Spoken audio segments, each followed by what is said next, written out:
Memory के 3 चरण होते हैं, स्टेजेज ऑफ मेमोरी।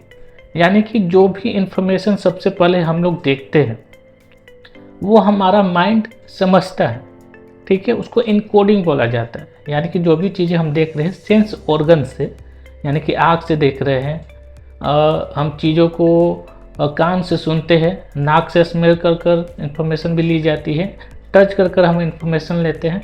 ये सब इंफॉर्मेशन एक्सेप्ट करने के जरिए है। माइंड जो हमारा है उस इंफॉर्मेशन को मेमोरी फॉर्म में समझता है, ठीक है। यानी कि हम जैसे देख रहे हैं, विजुअल को देख रहे हैं, तो वो विजुअल हमारे आंखों से दिखता है, फिर हमारे नसों से माइंड तक जाते हैं, माइंड उसको एक मेमोरी फॉर्म में अपने यहाँ समझता है। इसको बोला जाता है इनकोडिंग। इनकोडिंग होने के बाद उस जो ज़रूरी चीज़ें होती है, जो दिमाग है वो उसको स्टोर करता है, ठीक है।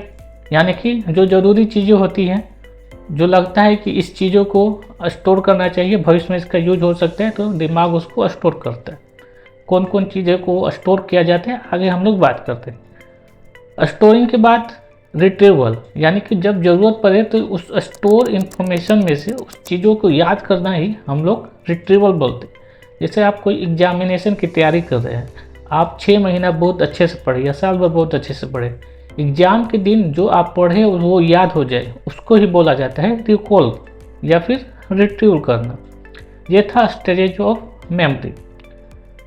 मेमोरी कितने प्रकार की होती है, कौन कौन सी चीज़ें हैं जो मेमोरी को अफेक्ट कर सकती है, मेमोरी को स्ट्रॉन्ग कैसे कर सकते हैं, इन सब चीज़ों के जानने के लिए वो ज़रूर देखें।